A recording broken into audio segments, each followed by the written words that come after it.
Ito mga kakopal, grabe! Malupit ito. Bumuka ka habang nagdadrive itong isang influencer na babae na si Cherry White at nasuspenso ang kanyang driver license mga kakopal. So panoorin natin kung anong ginawa niya. Bumuka ka daw. Grabe naman ito. Talagang bumuka ka. Let's go.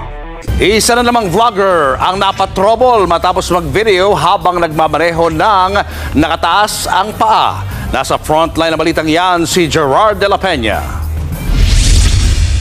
Ang isang paa habang nagmamaneho ang social media personality na si Cherry White. Chill na chill at pasayaw-sayaw pa. Pero ang ganda-ganda ang atake ng vlogger na yan, hindi umubra sa Land Transportation Office. Delikado raw ang ganyang pagmamaneho. Baka raw akalain ng followers niya na okay lang gayahin ito. Inisyuhan na si Cherry White ng show cause order para magpaliwanag sa LTO.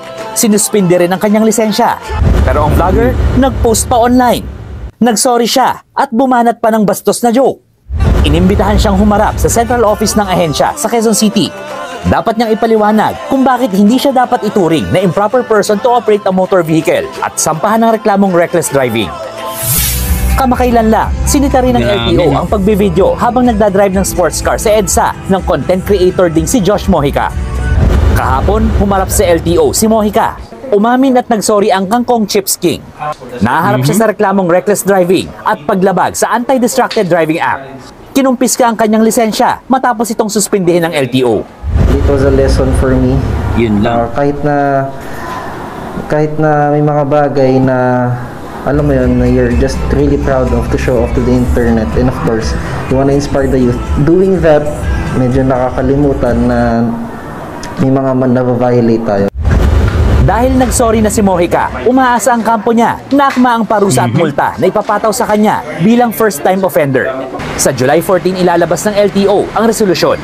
Nagbabalita mula sa frontline, Gerard de la Peña. Grabe mga idol, no? Ang lupit. Talagang bumuka ka talaga habang nagdadrive itong si Cherry White. Alam naman natin si Cherry White mga idol, isa yan sa model, no? Isa yan sa mga malupit dito sa SOCMED, sa social media, ma-FB man o ma-YouTube man, na talagang patok. Ang ika nga mga idol, itong si Cherry White, marami nagsasabi na laos na daw. Kaya gumagawa na naman ng gimmick. So, kung agree kayo dito mga idol, well, please comment down below. Kasi marami talagang mga social media influencer na gumaganon, no? Kumbaga, gumagawa na eksena para sumikat ulit. Well, mga idol, itong si Cherry White naman, sumikat naman ito dahil kay Boy Tapang at kay Pacboy.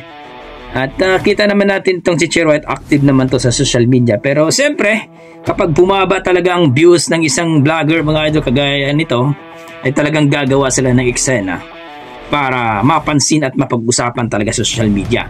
So hindi natin alam, baka sinadya ito. Of course, talagang sinadya ito para makakuha ng attention. Ang problema lang, sinuspenso siya, no? Yung driver license niya. So hopefully, hindi gayahin ng ibang mga influencer. Alam naman natin, maraming gumagaya. So kayo mga idol, kayo mga kakupal, kupal nga ba itong si Cherry White na talagang bumuka ka habang nagdadrive? At dapat pa talagang masuspenso ang kanyang driver license? Please comment down below mga idol, at sana huwag niyong kalimutan mag-like at subscribe sa ating YouTube channel at dito sa Frontliner mga idol. Okay? Maraming salamat at ingat po kayo lagi. Please comment down below kung ano po ang inyong mga opinion dito sa ginawa ng sabi nila, kupal na influencer na babae mga idol.